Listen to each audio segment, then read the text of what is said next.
Club Crypto. Toute l'actu crypto au même endroit.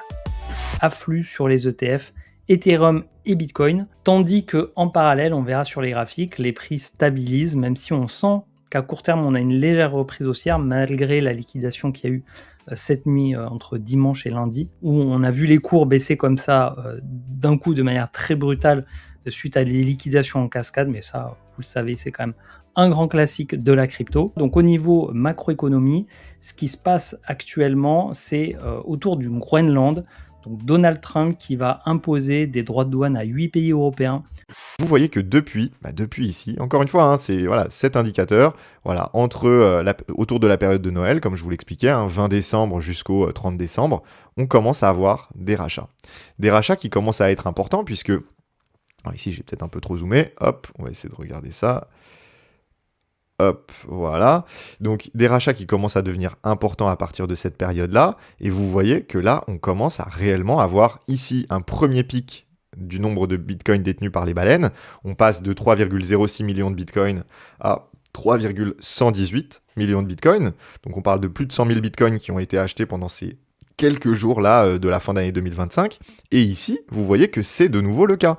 C'est de nouveau le cas pendant ici les jours qui ont précédé du coup l'annonce de Donald Trump et de ses droits de douane. On a eu énormément d'achats. On est passé ici de 3,06 à 3,168 bitcoins, donc quasiment 150 000 bitcoins d'achetés. Ce qui est plutôt très important, d'accord ? 130 000, 120 000 bitcoins d'acheter, ce qui est quand même très important. Et ça ne s'arrête pas là. C'est assez tendu, mais bon, on va voir, on espère que ça va se calmer. À chaque fois, ces derniers mois que ça avait commencé, ça s'était quand même assez calmé. Espérons que là, ça ne dégénère pas. Je vous ai dit, on va parler de stratégie. Michael Saylor vient de teaser un nouvel achat de BTC. On rappelle, le dernier achat qu'ils ont fait, c'était énorme, 1,25 milliard de dollars. Cette fois, on ne sait pas combien de bitcoins ils ont acheté, mais voilà, il a tweeté quelque chose qui semble indiquer, regardez, bigger orange, ça veut dire, il faut rajouter un nouveau point ici sur ce graphe qui correspond au moment où stratégie a acheté du BTC. Donc, dans les prochains jours, on peut s'attendre encore à une annonce. Quoi. CZ nous dit que c'est vraiment bullish, et c'est vrai que c'est énorme ce qui s'est passé hier, on en a parlé en exclu encore une fois. C'est New York Stock Exchange, donc c'est vraiment l'une des plus grosses places de marché au monde, avec le Nasdaq, qui va mettre en place une plateforme, imaginez, une plateforme pour pouvoir tokeniser des actifs pour crypto et les échanges de crypto. Ce qui va être intéressant, et pour eux, c'est vraiment ça la valeur ajoutée qu'apporte la blockchain, c'est que ça sera ouvert 7 jours sur 7, 24/24. Donc ça va être beaucoup utilisé. Ce qu'ils veulent faire, il y a beaucoup de traders qui s'ennuient le week-end. Et bien surtout, ça va permettre aux traders du week-end de pouvoir trader le week-end, mais aussi le soir pendant les heures... parce que la bourse de New York ouvre relativement peu, ça ouvre... après 6-7 heures par jour, et donc le reste du temps, ils pourront aller sur... Maintenant, ils proposent directement d'aller déposer des USDC, ce qui est quand même assez fou. C'est-à-dire qu'il y a une certaine confiance quand on a une boîte comme ça qui est très liée au marché financier traditionnel, qui accepte l'USDC. Ils n'acceptent pas l'USDT, mais l'USDC, parce que c'est accessible de partout dans le monde, ça c'est une bonne chose. Et par contre, quand vous allez déposer l'USDC dessus, de ce qu'ils en expliquent, ils le convertissent en fait automatiquement en dollars US. Ouais. C'est-à-dire qu'eux sont prêts à garder de l'USDC dans leur coffre. C'est ça qui est fou quand même. Et Interactive Broker, c'est les gens ils se rendent pas compte, mais c'est le leader. C'est-à-dire quand les mecs ils vous parlent aujourd'hui des néo-startups type Trade Republic et plein d'autres, vous faites pas avoir. En général, vous avez des frais qui sont super importants. Trade Republic, c'est des spécialistes de ça en vous disant il y a pas de frais et tout, sauf qu'en fait il y a des spreads qui sont super élevés et ils ont énormément de frais cachés aussi. Ça reste des toutes petites plateformes. Là, Interactive Broker, moi je connais pas un mec qui a du pognon, vraiment beaucoup d'argent, et qui n'utilise pas Interactive Broker. On enchaîne, les gars, la revue d'actu. Tu parlais tout à l'heure de marketing de la peur. Très bon point. En France, on en a parlé déjà la semaine dernière, le pays où il y a le plus de kidnapping crypto dans le monde. Et par contre, là, on n'en entend plus parler. C'est-à-dire qu'en 2026, là, il y en a encore eu 2 cette semaine. C'est à peu près, on a un taux de 2 par semaine. C'est-à-dire qu'il y a des gens qui se font kidnapper chez eux. T'as des gens qui arrivent, qui les ligotent, qui les amènent dans des forêts, qui ligotent leurs enfants. Et là, maintenant, les mecs, ils s'attaquent aux grands-parents. Il y a un raid de mecs cagoulés qui est allé chez des grands-parents de 82 ans, qui les ont kidnappés pendant 48 heures, qui ont essayé de récupérer des bitcoins ou des cryptos. On ne sait pas si ça a marché ou pas. Et par contre, là, à part des petits messages dans la presse locale, aucun passage en radio, aucun passage en presse nationale. Donc là, on voit clairement que ça a été étouffé. En plus de 10 ans, qui n'est jamais tombé une fois. Et ça, en fait, c'est quelque chose qui attire beaucoup les investisseurs institutionnels qui veulent quelque chose de solide pour lancer leur token. Ensuite, je vous ai dit un piratage énorme. On parle ici de 282 millions de dollars. ZachXBT a révélé tout ça. Et il y a des points qui me semblent vraiment assez bizarres sur ce piratage. Donc, ZachXBT, l'enquêteur blockchain qui a publié beaucoup d'informations sur ce type de choses, a révélé qu'une personne a perdu 282 millions de dollars, la moitié à peu près en Bitcoin et la moitié en Litecoin. Oui, très étrange, Litecoin. Comment il s'est fait pirater? C'est du social engineering, c'est-à-dire c'est quelqu'un qui l'a appelé, qui l'a contacté, qui s'est fait passer par un support. J'ai vu comme quoi c'était... Pas le tweet sous les yeux ni le...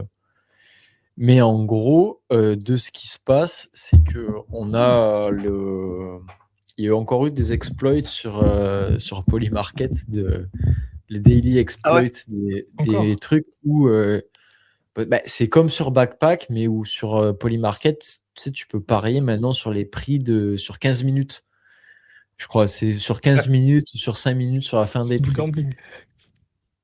C'est du gambling, mais c'est surtout que les mecs dans le week-end, ils montraient que le mec, il avait manipulé les prix en fait. Le cours. Ah ouais. Et c'était, pour dire le procédé, c'est en gros sur ces marchés, tu as plein de bots qui market make la chose, mais sauf qu'ils market make n'importe comment. Et c'était sur Ripple, où le mec, c'était sur une histoire de quelques centimes juste avant la fin. Le mec, il s'est mis à acheter des up le prix, donc au-dessus du prix plancher. Il a acheté tous les bids, les bots de market making, ils vendaient la chose. Et sauf qu'après, juste à l'instant T, il a acheté 1 million de dollars sur Binance, du prix. Ça a fait pump le prix au-dessus. Il a revendu juste après. Type AAV, Compound et autres, et de l'autre des poules un peu plus risquées type Morpho, Wasabi et autres qui sont beaucoup plus récentes dans l'écosystème par rapport aux quelques dinosaures qui existent, mais également les risques liés à l'utilisation tout simplement des smart contracts. C'est notamment pour cela que l'agent AI est audité très souvent par des agences indépendantes afin de s'assurer justement que les smart contracts utilisés pour assurer le bon fonctionnement de la plateforme sont corrects et sont en ordre afin justement d'éviter tout risque de hack. Mais encore une fois, parler de risque zéro en crypto-monnaie, malheureusement ça n'existe pas. Et c'est notamment comme ça qu'on va chercher du rendement. Si jamais l'utilisation de la plateforme vous intéresse et que vous voulez soutenir totalement gratuitement mon travail, je vous mets le lien de parrainage directement vers la plateforme ainsi que mon code de parrainage, il s'affiche. Abonnez-vous, activez cette petite cloche. Maintenant que vous êtes abonné à la chaîne YouTube, on va pouvoir revenir en détail sur qu'est-ce que c'est que le fameux Digital Asset Market Clarity Act. Le Clarity Act, introduit au Sénat américain en début 2026, vise à structurer le marché des actifs numériques en définissant clairement les rôles des régulateurs comme la SEC et la CFTC. Parmi ces objectifs, le premier, c'est de protéger les consommateurs, réguler les stablecoins et faciliter la tokenisation d'actifs réels comme les actions ou les biens immobiliers. Le projet de loi inclut des amendements controversés, influencés par des lobbies bancaires, qui pourraient interdire le rendement sur les stablecoins et imposer des restrictions sur les protocoles DeFi. Ne serait-ce qu'hier, inscrivez-vous via ce lien et réclamez vos bonus de dépôt juste ici. Vous avez également accès à toutes les options que celles que je vous montre si vous souhaitez utiliser les mêmes paramètres. Bref, on a l'Union européenne qui envisage d'imposer de nouveaux droits de douane de 93 milliards d'euros sur les produits américains en guise de représailles aux droits de douane de 10% imposés par Trump sur le Danemark, la Norvège, la Suède, la France, l'Allemagne, le Royaume-Uni, les Pays-Bas et la Finlande. Donc la guerre commerciale s'intensifie, d'autant plus que Macron laisse entendre que l'Union européenne risque d'utiliser l'une de ses armes les plus puissantes contre les États-Unis, et ça risque de marquer une escalade absolument générale. Alors, 2006, alors que l'Europe dormait tranquillement, Donald Trump a pris tout le monde de court. Il a signé un décret qui a provoqué un choc de Washington jusqu'à Bruxelles. Alors de quoi je parle? Donald Trump a carrément écrit noir sur blanc que la France, le Danemark, la Norvège, la Suède, l'Allemagne, le Royaume-Uni, les Pays-Bas et la Finlande sont se sont rendus au Groenland pour des raisons inconnues et que cette situation était dangereuse. Du coup, il a annoncé que tant qu'un accord complet pour l'achat total du Groenland ne serait pas signé, ces pays prendraient 10% de taxes douanières dès le 1er février, puis 25% à partir du 1er juin. En clair, pour faire simple, Donald Trump impose des tarifs à des pays de l'OTAN exactement comme il l'avait fait avec la Chine, avec l'Inde quand ils n'avaient pas voulu suivre ses exigences. Et ce qu'il a fait là, c'est pas une décision prise sur un coup de tête, Pas du tout. Il y a surtout une histoire d'ego derrière tout ça. Pourquoi je dis ça? Tout simplement parce que ces 8 pays européens ont osé lui tenir.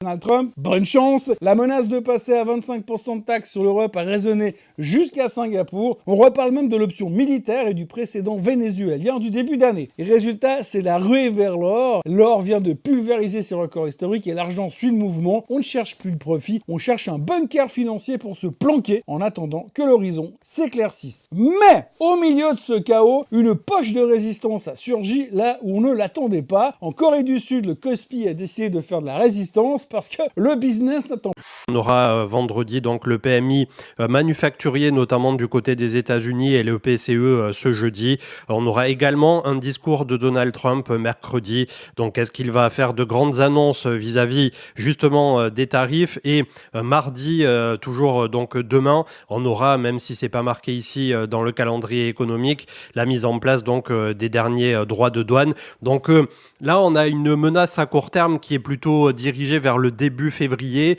et c'est vrai que pour l'instant, on continue de voir les métaux précieux s'apprécier, et c'est quelque chose qui continue de tendre finalement les flux, les capitaux. Et on va savoir un peu plus le 28 janvier, donc dans environ 10 jours, on va faire un live stream sur YouTube concernant le FOMC.